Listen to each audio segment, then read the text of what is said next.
If you're a fan of movies, you probably heard of David Lynch, a true original in the world of cinema. Uh, Before we dive into the world of his most confusing yet essential film, don't forget to subscribe to our channel and hit the like button. Uh, David Lynch was a master of his craft, and his unique style has captivated audiences for decades. And um, among his many creations, one film stands out for its exceptional music, visuals, and performances. Released in 2001, Mulholland Drive is often labeled as one of Lynch's most puzzling pieces, drawing inspiration from the iconic winding road in Los Angeles. The movie mirrors its thrilling twists and turns just as precariously. The storyline follows Naomi Watts as Betty, a hopeful actor who settles in her aunt's Los Angeles apartment, harboring ambitions of stardom. As the story unfolds, it becomes evident that the narrative is not merely a linear sequence of events, but rather a complex interplay of reality and illusion. Uh, the audience is invited to peer into this open box, revealing that the first half of the movie is a dream in the realm of reality. Naomi Watts portrays Diane, an aspiring actress in Hollywood who crosses paths with Camilla, a fellow actress vying for the same role as Diane. Their relationship that takes an unexpected turn when they engage in a passionate romance, uh, despite Camilla securing the role that Diane had coveted. As the story unfolds and the dream turns into a nightmare, it's apparent that Diane's guilt over an unspoken act, her love for Camilla, is what drives the narrative. Like it would be, the intricate web of realities only serves to emphasize this central truth. Diane is the focal point, and her guilt is the engine that propels the story forward. Mulholland Drive is also an indictment on Hollywood culture.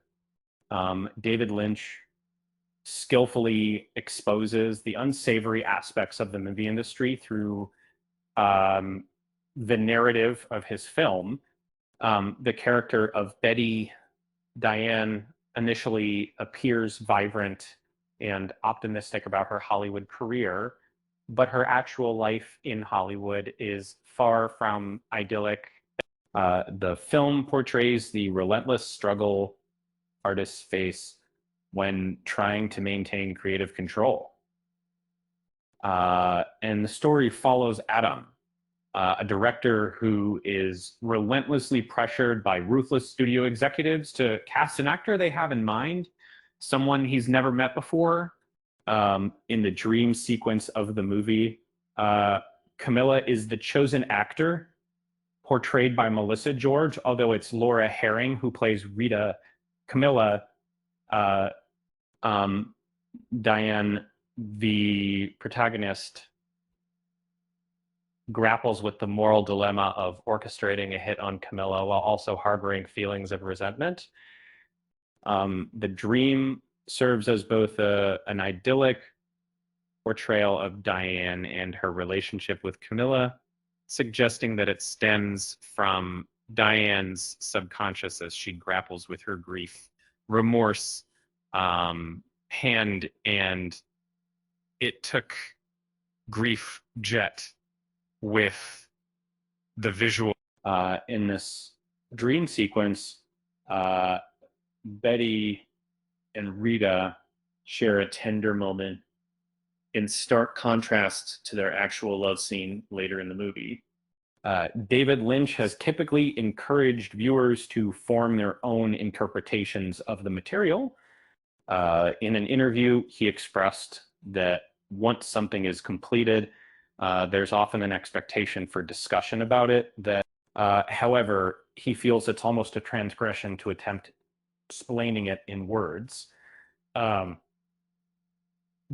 uh, Mulholland Drive uses other Lynchian elements, such as the terrifying figure of the garbage witch in the opening scene, which may initially seem out of place, but plays a crucial part in understanding the film's underlying message.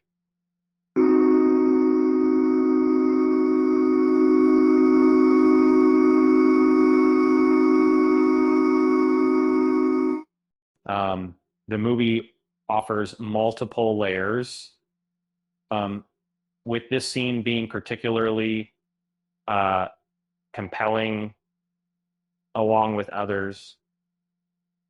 Mark Pellegrino plays a dual role representing the hitman character who appears in both the dream world and reality. And essentially, Mulholland Drive mirrors the nature of a real dream by incorporating elements of reality, but distorting them within the subconscious. David Lynch's body of work is artistically significant, but Mulholland Drive stands out as a film that compels viewers to revisit it despite any nightmarish experiences they may encounter. And on that note, why did the movie go to therapy? Uh, because it was feeling a little cut off from reality.